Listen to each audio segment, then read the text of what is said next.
రాష్ట్రంలో మొత్తంగా కూడా యూత్ చదువుకున్న సమాజం మొత్తం, దాంతో పాటు చాలా తక్కువ చదువుకునే యూత్ అంతా కూడా సమాజంలో మార్పు రావాలని కోరుకుంటా ఉన్నాం. సోషల్ మీడియా ప్రభావమే కావచ్చు, రోజు టీవీలో చూస్తున్న విషయాలే కావచ్చు, గత 6-6.5 సంవత్సరాల కాలంలో ఈ దేశవ్యాప్తంగా ఒక రాజకీయమైనటువంటి ఒక పునర్నిర్మాణం భారతీయ జనతా పార్టీ యొక్క ఆధ్వర్యంలో శ్రీ నరేంద్ర మోదీ గారి నాయకత్వంలో దేశం యొక్క దిశ దశను మార్చేటువంటి పరిపాలన కొనసాగుతున్న విషయం గమనించి ఏరి కోరి మేము సైతం మోదీ గారు ఎంబట, మేము సైతం భారత మాత సేవలో పని చేస్తాం, ఓటేస్తాం, సమర్థిస్తాం అనే ఒక ఆలోచనతో యూత్ అంతా కూడా కలిసి వచ్చింది. మోదీ గారు ఎవరికి ఫోన్ చేసి చెప్పలేదు. మన గ్రామానికి, మన పల్లెలకి, మన ఇళ్లకు ప్రచారం కోసం రాలేదు. గారు వారు ఒక అమితాబ్ బచ్చన్ కాదు, రితిక్ రోషన్ కాదు, అంతకన్నా కేవలం వారి యొక్క క్యారెక్టర్ కారణంగా 3 సార్లు ముఖ్యమంత్రిగా గుజరాత్ రాష్ట్ర యొక్క రూపురేఖ మార్చి గుజరాతే ఒక దేశం ప్రపంచంలో ఉన్నట్టయితే after America Gujarat could be the second biggest and largest and developed most developed కంట్రీగా ఉండేదని చెప్పేసి పత్రికలు రాశాను నేను చెప్పడం కాదు. ఆ రకంగా ఎక్కడ కూడా అక్రమాలకు, అవినీతికి అవకాశం లేకుండా గుజరాత్ రాష్ట్ర ముఖ్యమంత్రిగా యథేచ్ఛగా అసెంబ్లీలో జీవితంలో కాలు పెట్టనటువంటి ఒక ఆనాటి వరకు ముఖ్యమంత్రిగా అయిన తర్వాతనే కాలు పెట్టినటువంటి నరేంద్ర మోదీ గారు పరిపాలన పట్ల ఏ విధంగా వారికి ఉన్నటువంటి ఒక పరిణతి ఉన్నదో నిరూపించుకోవడం జరిగింది. సిమిలర్లీ తన జీవితంలో పార్లమెంట్ లో కాలు పెట్టలేదు. ఎంపీగా రాజ్యసభ కావచ్చు, లోక్సభ కావచ్చు, కాలు పెట్టలేదు. But only after election, 14 elections first time కాలు పెట్టడంతోనే ప్రధానమంత్రి కావడం అంటే ఇది భారతదేశ ప్రజలు ఏది కోరి ప్రేమతో ఎన్నుకున్నటువంటి ఎన్నికలు. భారతీయ టార్గెట్ 272 పెట్టడం. నిన్నటి వరకు భారతీయ జనతా పార్టీకి ఆదాయపడి 84 ఎలక్షన్ చూసినాం మనం. కేవలం 2 सीटें गलते बीजेपी का काम हो गया, दीवारा निकाल दिया बीजेपी, अभी आने वाला नहीं. कांग्रेस के सिवाय देश में राजनीति में और कोई राजनीतिक दल नहीं होगा అని హేళన చేసిన కాంగ్రెస్ బలం లేకునే కమ్యూనిస్ట్ పార్టీ కూడా సైతం మేము కేవలం సరైన మా ప్రత్యర్థి సిద్ధాంతపరంగా పునాదులు ఉన్నటువంటి ప్రత్యర్థి పార్టీ భారతీయ జనతా పార్టీ గెలవలేదు. అదే మా సంతోషమని వారు వికటహాసం చేసినారు. ఆత్మస్థైర్యం ఉన్నది. మన కార్యకర్తలందరూ కూడా సిద్ధాంతం కోసం పనిచేశారు. భారతీయ జనతా పార్టీగా ఈ దేశం కోసం పనిచేసేటువంటి యొక్క నిరంతరమైన ప్రయాణంలో ఏదో ఒకనాడు మా యొక్క శ్రమకు ఫలితం దక్కకపోతుంది. అది మా కోసం కాదు, ఈ దేశ పీడిత దారిత పేద ప్రజల యొక్క డెవలప్మెంట్ కోసం భారతీయ జనతా పార్టీకి ఓటేస్తారు. మా కష్టే ఫలిని భావించి పనిచేస్తూ వచ్చినారు. With in span of 5 years 84 లో 2 వస్తాయి, 89 లో మరి 79 సీట్లు 80 సీట్లు గెలవడం, 80 సీట్లు. ఇది మా మిస్టేక్. కేవలం బీజేపీ గెలిచిందంటే బీజేపీ నాయకులు మాత్రమే దానికి కారణం. మన యొక్క కార్యకర్తలు రక్తం వచ్చి కార్యకర్తలు అందరూ కూడా జీవితంలో వారు ఎన్నడూ కూడా నాయకులు కాలేరు. జీవితంలో వారు ఎన్నడూ డయాస్ మీద ఎక్కి స్పీచ్లు ఇవ్వలేరు నాయకులుగా.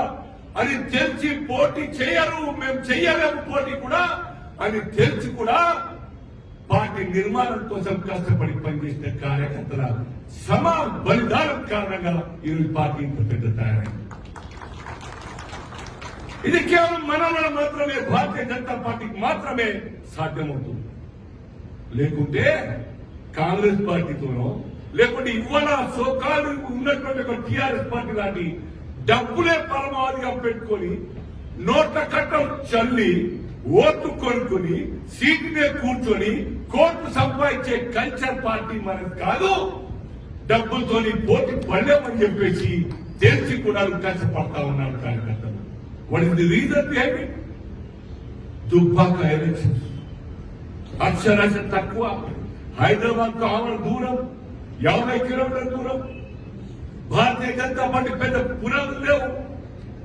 అయినా అక్కడి ప్రజలు భారతీయ జనతా పార్టీ ఇది ఓన్లీ ఆల్టర్నేటివ్ పార్టీ అని భావించి ఆ కుటుంబాల్లో ఉన్నటువంటి యూత్ అంతా కూడా వారు పెద్ద మనుషులు మెంటల్ గా సైకాలజికల్ గా కాంగ్రెస్ పార్టీకి ఉన్నటువంటి డబ్బుల రూపేణా టీఆర్ఎస్ పార్టీకి అలవాటు పడ్డటువంటి ఒక ప్రజానికం ఆ యొక్క మోస్ట్ ఆఫ్ ది ఓటర్స్ కూడా ఆ యొక్క డాటా తీసినాం మనం.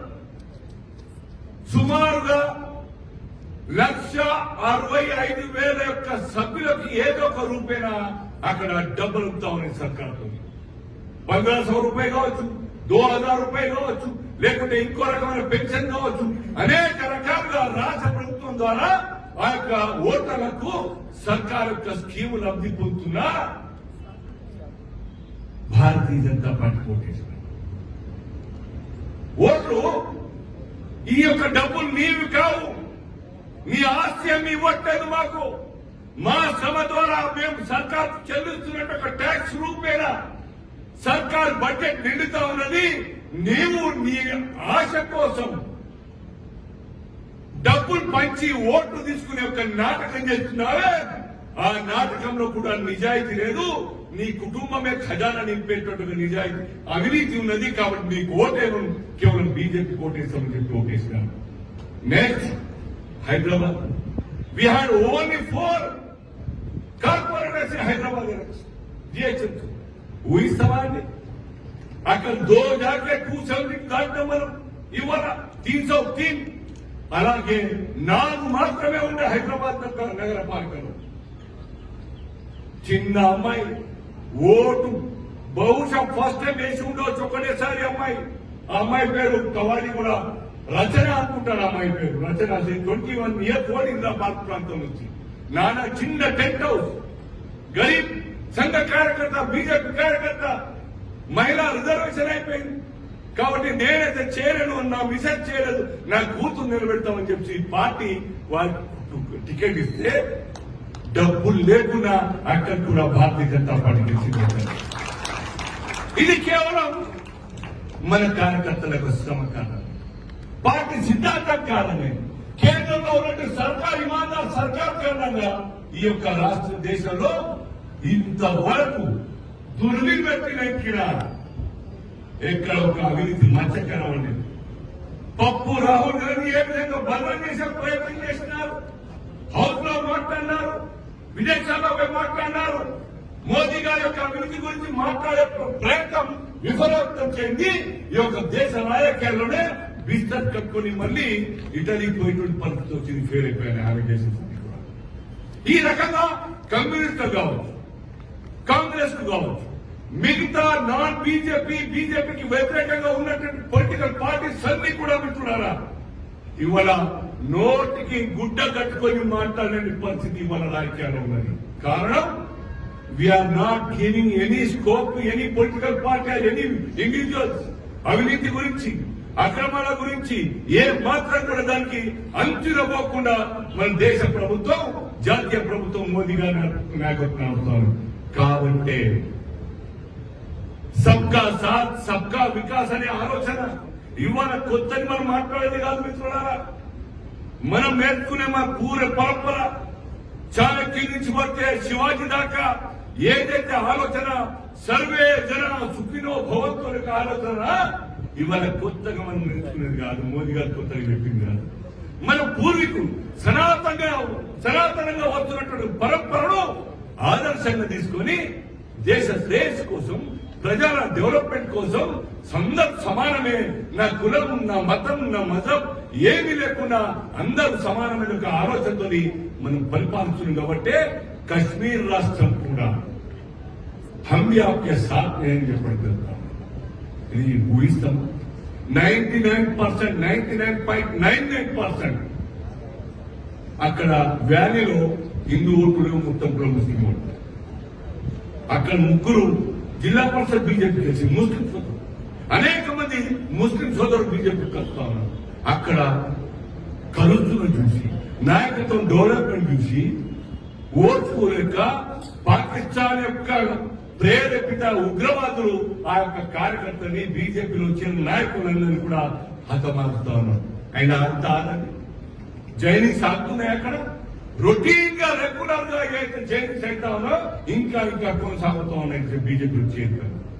సిమిలర్లీ గోవా మీరు చూస్తున్నారు, 52% పాపులేషన్ ముస్లిం, క్రిస్టియన్ కలిస్తే ఉంటుంది. అరౌండ్ 50% ఆర్ 48% హిందూ సమాజం ఉంటుంది. అక్కడ బీజేపీ పవర్ లో ఉన్నది. ఈవెన్ నాగాలాండ్ చూడండి మీరు, లేదంటే ఈవెన్ మొత్తం కూడా 7 సిస్టర్స్ ఉన్నట్టుగా నార్త్ ఈస్టర్న్ స్టేట్స్ అన్ని కూడాను ఎక్కడితే చూడడానికి కూడా కనుచూపు మేరంలో భారతీయ జనతా పార్టీ కనబడదు, నా నాయకుడు కనబడరు, నా కార్యకర్త కనబడరు. అక్కడ కూడా అన్ని రాష్ట్రాల్లో బీజేపీ ప్రభుత్వాలు ఉన్నాయి. 80% నాగాలాండ్ లో క్రిస్టియన్ మైనారిటీ, అన్ని రాష్ట్రాల్లో మోర్ దెన్ 70% క్రిస్టియన్స్ అన్నారు కూడా. They are also coming to BJP, joining BJP, supporting BJP, and hence they are coming to power there all those states. ఇది భారతదేశ రూపురేఖలు. అగ్లీ బార్ తెలంగాణ రావాలి. తెలంగాణ కేసీఆర్ ఆయన జాగీర్ అనుకుంటా ఉన్నాడు, బాప్ బేటా బేటీ और భాంజే కా సర్కార్ అనుకుంటా ఉన్నాడు. మేము తప్ప ఈ యొక్క రాష్ట్రాన్ని ఎవరు ఏలలేరు, ఎందుకంటే నేనే తెలంగాణ తెచ్చినా. నా జయశంకర్ సార్ తేలేదు, నా శ్రీకాంతాచారి తేలేదు, నా యువకులు 1200 మంది బలిదానం తేలేదు. ఓన్లీ కల్వకుంట్ల ఫ్యామిలీ మాత్రమే తెచ్చింది. దేర్ఫోర్ మేము మాత్రమే రూల్ చేస్తాం, మా ఇష్టానుసారం రాజ్యాంగం రాసుకుంటాం, ఓవరాల్ గా తయారు చేసుకుంటాం, అమలు చేస్తామని భావించి అహంకారంతో మంత్రులకు అపాయింట్మెంట్ లేదు, ఎమ్మెల్యేలకు కనుచూపు మేరకు అపాయింట్మెంట్ ఎక్స్పెక్ట్ చేయలేదు. ఆయన పిలిస్తే తప్ప అక్కడ అపాయింట్మెంట్ ఉందా? ఇదా ప్రజాస్వామ్యం? దేనికోసం మనం యొక్క ప్రజాస్వామ్యం రాసుకున్నాం, రాజ్యాంగం రాసుకున్నాం. ఈ కళలన్నీ కూడా సాకారం కావాలన్న ఉద్దేశంతో రాజ్యాంగం రచించిన అంబేద్కర్ గారి యొక్క ఆలోచన ఏమైతుందో ఈ యొక్క రాష్ట్రం టోటల్ గా సమాధి కట్టేసి పక్కన పెట్టేసి దాన్ని కలవకుండా రాజ్యాంగాన్ని అమలు చేస్తా ఉన్నాను. నేను కోరుతా ఉన్నాను, ఈ యొక్క ఎలక్షన్ విఘ్నుల ఎలక్షన్స్, పట్టభద్రుల ఎలక్షన్స్, సమాజాన్ని దశ ఇచ్చేటువంటి ఎలక్షన్స్. మనమే గనక ఈ యొక్క సర్కార్కు బుద్ధి చెప్పకుంటే, మనకైనా ముందు ఆల్రెడీ బుద్ధి చెప్పినారే. They are not all graduates అక్కడ దుబాకు, వాళ్ళందరూ ఎవరు పట్టభద్రులు కావాలి. 48 నియోజకవర్గాల్లో బీజేపీ గెలిచిన డివిజన్లు అందరికన్నారు పట్టభద్రులు కాదు. వాళ్ళే ఓటేసి బీజేపీని గెలిపించినప్పుడు పట్టభద్రులు మనం డెఫినెట్ గా ఈ యొక్క కేసీఆర్ సర్కార్ బుద్ధి చెప్పని తయారు. మిత్రులు చెప్పారు చాలా మంది, రమేష్ గారు కూడా he's not a politician. Notice appoint చేస్తాను రమేష్ గారు. అయితే వారేమి పొలిటికల్ కార్యకర్త కాదే, లీడర్ కాదే, మామూలుగా కద్దరు పట్టాలు వేసుకొని రేపో మాపో ఎలక్షన్ నిలబడి ఆయనతో వచ్చి మాట్లాడలేదు. కేవలం ఈ దేశం బాగుపడాలి, ఇమాందార్ వ్యవస్థ రావాలి, అది కేవలం బీజేపీతో సాధ్యమవుతుంది. కాబట్టి బీజేపీకి రావాలి, దానికోసం దానికోసం వచ్చి పనిచేస్తాను. తలా 25 ఓట్లు తీసుకోండి, తలా 50 ఓట్లు తీసుకోండి. మిత్రులు చెప్పిన గవర్నమెంట్ టీచరు, ప్రైవేట్ టీచరు, ఆ యొక్క మధ్య పోలేవాళ్ళ మిత్రులు 2000 మందికి ఫోన్ చేయడం మామూలు మాటలు. మా ఇంటి పక్కన ఒక రిటైర్డ్ టీపీఓ, మన రిటైర్డ్ టీపీఓ ఉంటారు మైపాల్ గారు, ఇక్కడ కూడా పనిచేశారు, కట్ట మైపాల్ గారు, ఇదే కుబ్బలో కూడా పనిచేశారు. ఆయన రోజు పిచ్చి వేసినట్టే రోజు ఫోన్ చేస్తారు. చూస్తే రుద్రమ రాణి రుద్రమ ఆయన దగ్గర బంధువు. రాణి రుద్రమ ఈ హెయిర్ ఫ్రమ్ వరంగల్, ఆమె కూడా వరంగల్ ఆ జనగామ, ఆమె క్యాండిడేట్ దగ్గర బంధువే. బట్ బీజేపీ రావాలి, నేనేం పొలిటికల్ పార్టీ కాదు, కానీ బీజేపీకి రావాలి. రోజు ఫోన్ చేస్తాం. రోజు ఫోన్ చేయొచ్చు, వందల ఫోన్, రోజు వాకింగ్ పోయినప్పుడల్లా కలిసినప్పుడు ఆయన అయినా ఉంటా పక్కన. ఆయన చెప్తా ఉంటే నిజంగా కూడా మన మీద ఎంత బాధ్యత ఉన్నదో అర్థమైంది, మనం అర్థం చేసుకోం. ప్రజలు నాన్ పొలిటికల్ గా ఉన్నటువంటి ప్రజలంతా కూడా భారతీయ జనతా పార్టీ మాత్రమే సమాజాన్ని మారుతుంది, ఇమాందారి వ్యవస్థ తీసుకురాగలుగుతుంది. ఏ స్కీమ్ తీసుకొచ్చినా కులాలకు మతాలకు అతీతంగా న్యాయంగా నిజాయితీగా బెనిఫిషియరీకి లాభం జరగాలి, నిజమైన వ్యక్తులకు లాభం జరగాలని భావించి పరిపాలించిన విశ్వాసం వారి ద్వారా ఎక్కువ అవుతామని తెలుసుకోవాలి. మనం మీరందరూ కూడా ఈ ఎన్నికల్లో బుద్ధి చెప్పాల్సిన బుద్ధి చెప్పడమే కాదు మిత్రులారా, ఇది సెమీఫైనల్ అంటే లీగ్ మ్యాచ్ నుంచి నాటోకి వచ్చిన మనం. ఈ మ్యాచ్ గెలిచినట్టయితే, ఈ 2 సీట్లు గెలిచినట్టయితే, అటు వరంగల్ కావచ్చు, ఇటు హైదరాబాద్ కావచ్చు, ఈ 2 సీట్లు గెలిచినట్టయితే 100% మిత్రులను రాసి పెట్టుకోండి. భారతీయ జనతా పార్టీ 2023 ఎలక్షన్లో అసెంబ్లీలో విజయకేతనం నెరవేరుతుంది ముఖ్యమంత్రి సర్కార్ బీజేపీ. ఆ ప్రజల్లో చర్చ మొదలైంది. కాంగ్రెస్ కూర్చున్నాయి, కాంగ్రెస్ ఆ జీతాతో బిక్కిన వారు కాంగ్రెస్ టీఆర్ఎస్ అనే ఆలోచిస్తుంది. కాబట్టి 19 మంది గెలిచిన ఎమ్మెల్యేలు 12 మంది కాంగ్రెస్ నుంచి జంప్ అయి టీఆర్ఎస్ పోయినారు. ఎందుకు పోయినారు? డబ్బులు ఆశ కొందరు, పనుల ఆశ కొందరు, కాంట్రాక్ట్ వారి యొక్క బినామీ కంపెనీలో కాంట్రాక్ట్ ఇస్తామని కొందరు భయపడి కొందరు కాంట్రాక్ట్ ఉండి వేరే పార్టీలో వేరే పార్టీ నాయకులతో అసోసియేట్ అయి ఉన్న కారణంగా వారి బిల్స్ అన్ని కూడా ఆపితే సచ్చినట్టు దాంట్లో చేస్తే మేము బిల్స్ రిలీజ్ చేస్తామని చెప్పి బ్లాక్ మెయిల్ చేసిన కారణం కొందరు పోయినారు. కొందరికి బిల్డింగ్ సక్రమంగా కట్టుకున్న కారణంగా కూలగొస్తుంటే అయ్యో అప్పటి మహాప్రభు అని చెప్పేసి జైన సంగతి ఈ యొక్క ప్రాంతంలో జరిగిన విషయం కాదు. ఇదే ప్రాంతం, ఇదే పరమించాల్సింది. ఇంకా కొద్దిగా పక్కన పోతే చెరువు కబ్జా చేసుకున్న కేసు బయటకు వస్తుందని చెప్పేసి ఎన్టీ రామారావు నాకు దేవుడు, చంద్రబాబు నాకు దేవుడు అని చెప్పి లాస్ట్ స్పీచ్ ఇచ్చి సీదా భయపెట్టి టీఆర్ఎస్ భవన్ పోయి కాలు మొక్కి చేరిన వ్యక్తి మీకు ఎవరో తెలుసు. These are the politics, cheap politics. Values లేవు, నైతిక విలువలు లేవు, అవకాశవాద కారణంగా రాజకీయాల్లో మరి ఉంటే ఈ సమాజం బాగుపడుతుంది. ఒక్కసారి అరే మరి మీరంతా పార్టీ మారుతా అంటారు కదా, మరి బీజేపీ వేరే పార్టీకి బీజేపీకి వస్తే కూడా పార్టీ మారినట్టే కదా. అరే మరి బీజేపీ పోల్చే పరిస్థితి కాంగ్రెస్ కునేదా? బీజేపీని పోల్చే పరిస్థితి టీఆర్ఎస్ కునేదా? బీజేపీని పోల్చే పరిస్థితి కమ్యూనిస్టులకు ఉన్నదా? కమ్యూనిస్ట్ అయితే జెండా అక్కడ ఉండేటువంటి వ్యక్తులకు గొడుగు పడతారు, రష్యా చైనాకు జై అంటారు. చైనా దాడి చేస్తే మన దేశం మీద చైనా సపోర్ట్ చేసేటువంటి సీతారాం యేచూరి కావచ్చు, మిగతా కమ్యూనిస్టులు అందరూ కావచ్చు, వాళ్ళతో పోలికను మనకు హమ్ హై భారత్ మాతాకి. 100 600 ఈ దేశం బాగుపడాలనే కోరిక తపన నాకేమి రాదు అని తెచ్చుకున్నాను.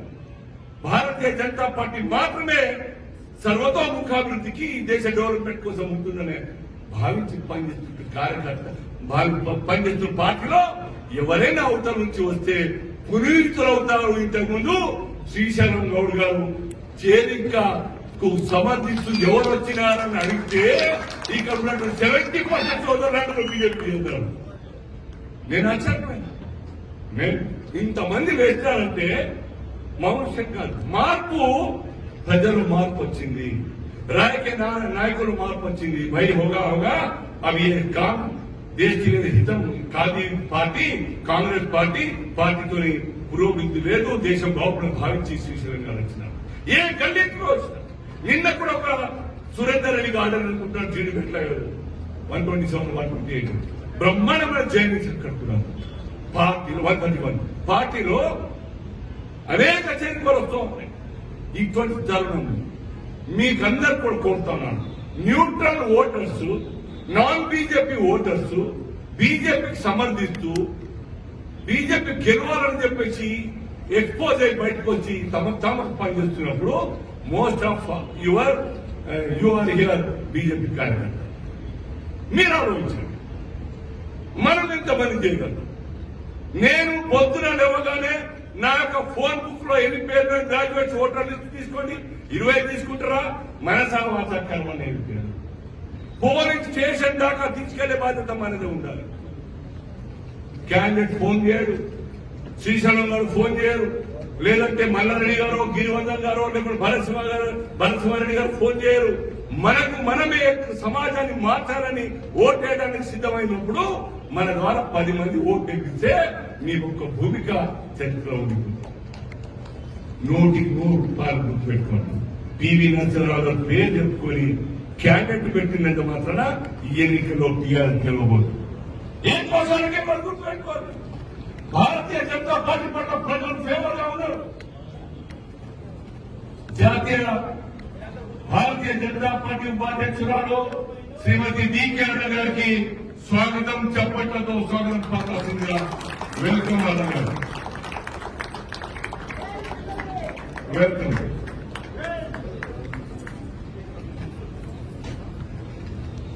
Fire brand leader Mahabubnagar కాదు, యావత్ తెలంగాణ మొత్తంలో కూడా ఇవాళ బీజేపీ యొక్క డెవలప్మెంట్ కోసం కంటిన్యూస్ గా టూర్లు చేస్తూ మా పార్టీ బలోపేతానికి మరి నాయకత్వం వహిస్తున్నటువంటి డికే అరుణ గారికి స్వాగతం, సుస్వాగతం. సో ఈ రకంగా మీ అందరినీ కూడా కోరుతా ఉన్నాను, ఈ రోజు సండే, నెక్స్ట్ వీక్ సండే నాడు 14th నాడు ఎలక్షన్. జనరల్ గా ఇంతకు ఒక మంత్రులు చెప్పినారు, పోలింగ్ శాతం చదువుకున్న సమాజంలో తక్కువైతా ఉన్నది. కానీ మాట్లాడేది హక్కుగా మనం మాట్లాడుతున్నాం, తెలుసుకోవాలి సబ్జెక్టు, తప్పులు హక్కులు అన్ని కూడా మనం మాట్లాడుతున్నాం. వేరే గ్రామీణ ప్రాంతాల్లో 80%, 89%, 90%, 92% ఎక్కడ లిటరసీ రేట్ తక్కువలో అక్కడ పోలింగ్ శాతం ఎక్కువనప్పుడు చదువుకున్న సమాజం, గ్రాడ్యుయేట్స్ అందరూ కూడాను ఈ యొక్క ఎన్నికల్లో మాక్సిమం గా మనకు వచ్చేటువంటి అవకాశాన్ని సద్వినియోగం చేసుకుని ఈ యొక్క దుష్ట పరిపాలన చేస్తున్నటువంటి కేసీఆర్ సర్కారు గద్దెదించడానికై మీరందరూ కూడా కంకణ కొట్టుకొని 1 week morning 2 hours, evening 2 hours మీరు మీకు మీరుగా స్వయిష్టంతో ఓటు వేయించాలని పోలింగ్ స్టేషన్ దాకా తీసుకొచ్చి వారి ద్వారా ఓటు పోలింగ్ చేయించాలని ఆశిస్తూ కోరుతూ, రాబోయేది భారతీయ జనతా పార్టీ మాత్రమే ఈ యొక్క రాష్ట్రాన్ని రక్షిస్తుంది. దానికోసం ఈ యొక్క యుద్ధం కంటిన్యూ కొనసాగించాల్సిందిగా కోరుతూ, నాకు ఈ అవకాశం ఇచ్చినటువంటి మీ అందరూ కూడా సభకు ధన్యవాదాలు తెలుపుతూ భారత్ మాతాకి జై.